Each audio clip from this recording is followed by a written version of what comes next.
Today in Portland, Oregon, a legal roller coaster yanks people in and out of prison. Protesters call out a local AI firm tied to drones in Israel. Leadership chairs spin at City Hall. And the city stapled a new fee to your water bill to keep the roads from crumbling. Buckle up, folks. I'm Vixie Steele, loud and local in Portland. Let's get into it. First up, Oregon's sentence recalculations. Look, the Oregon Supreme Court opened the door in 2025. Judges can credit time served in jail before sentencing. Sounds basic, right? If you've been sitting in a cell awaiting trial, it should count. Dylan Sanchez saw his sentence cut by 10 months in October 2025. He's not alone. More than 380 people got reductions and nearly 40 walked out early. Then the political weather changed. Victim groups and prosecutors pushed back. In November 2025, Governor Tina Kotek slammed the brakes and recalculations were paused. The Oregon Department of Justice dropped new guidance in November 2025, and suddenly the Department of Corrections was yanking the wheel so hard it threw people through the windshield. 17 people who had been released were re-incarcerated. Imagine that knock on the door. Then 10 fought it out in court and won back their freedom. In April 2026, the DOC finally sent detailed notes about recalculations. They were months late and plenty of damage was done.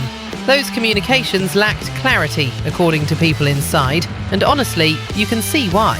I mean, what fresh disaster is this? Credit for time served isn't radical, it's arithmetic, but the bureaucracy treated it like a game of hot potato with human lives.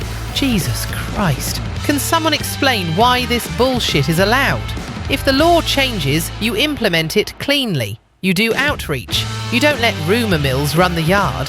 Classic state-level chaos, opaque memos, panic pivots, and lives ricocheting because someone can't write a plain English directive.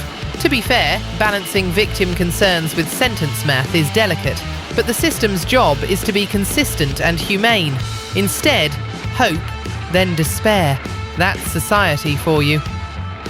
Next up, tech and war. Protesters are on Sightline Intelligence's doorstep here in Portland, saying the company's AI video tech is ending up in Elbit Systems drones used by the Israeli military.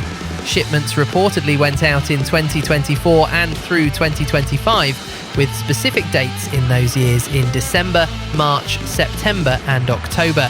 Elbit has a facility in Carmel, and activists say the software helps with target recognition. They argue these sales violate UN arms agreements. Sightline says it follows the law and won't talk about clients. And people here are also worried about domestic surveillance creep. Yeah, no, this isn't just a foreign policy debate. If the tools exist, they can end up pointed at you. There's even a side note. A promo video used OHSU footage without permission. Unbelievable, but not surprising. Listen, local accountability matters. City action can choke off supply chains faster than waiting for DC to find its spine. But the real beast is the military-industrial complex, chewing through laws and ethics like popcorn. I don't make the rules, but I do enforce them. If you're selling into conflict zones, show your paperwork and show your conscience. If not, expect people in this town to show up and make noise. Hell yeah, now we're talking. Moving on, before I break something, Home Forward's CEO, Ivory Matthews, resigned effective May 2026, after Willamette Week rang the bell on travel expenses. Home Forward serves over 16,000 households. That's not a side hustle, that's a lifeline. The board chair, Matthew Gebhardt, accepted the resignation, and Michael Buonacore steps in as the temporary lead. He used to run Home Forward from 2014 to 2022. Now he's interim at the Portland Housing Bureau and pinch-hitting again while that bureau wrestles with budget headaches. Public money isn't pocket lint. To be fair, not every receipt equals a scandal, but once trust is cracked in housing, it's hard to glue back. People are hanging on by their fingernails out there. You can't be swiping hotel points while tenants dodge evictions. Respect where it's due. If the interim team keeps the trains running, fine. But I've had it with this fucking nonsense. If you manage a housing lifeline, you keep it boring, transparent, and squeaky clean. Back in my day, people had fucking standards.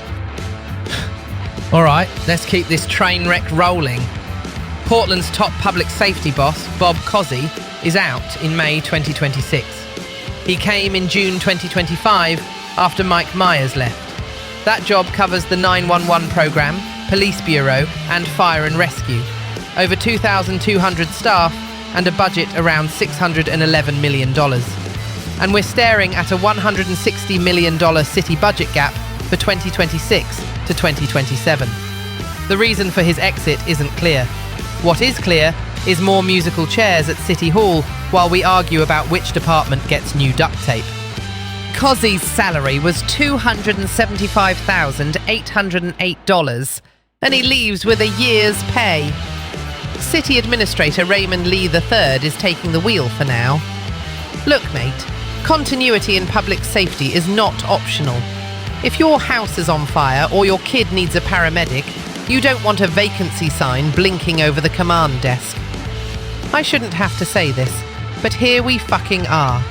Get a permanent leader fast. Keep 911 hiring. Keep fire rigs running. And for the love of everything holy, publish a plan people can read in under 5 minutes. Last up, money for streets. The City Council voted in April 2026 to adopt a transportation utility fee, landing on your water and sewer bill starting January 2027. It's estimated to bring in about $46 million a year to keep roads from turning into a pothole theme park and to fund safety work. PBOT has needed stable cash since forever. Past tries at fees bombed. Council Vice President Olivia Clark pushed this one across the line, calling it the responsible move. To be fair, no one wakes up thrilled to see a new line item on their bill. But have you driven here lately? It's like off-roading in a sedan. If this keeps crosswalks painted, signals working, and fills craters before they eat a Subaru, then fine. Finally, someone gets it. Hold PBOT to performance metrics and show the backlog shrinking quarter by quarter. Do that, and I'll shut up for 5 minutes. Maybe. This is the good shit right here. A small win in a city that bleeds cash. Don't screw it up. Because if you do, I swear, fucking hell, I'll be back with a jackhammer and a microphone. That's all for Loud and Local with Vixie Steele in Portland, Oregon. Go do something useful, keep your receipts, and try not to drive into a sinkhole. We're leaving it at that. Because I'm fucking exhausted.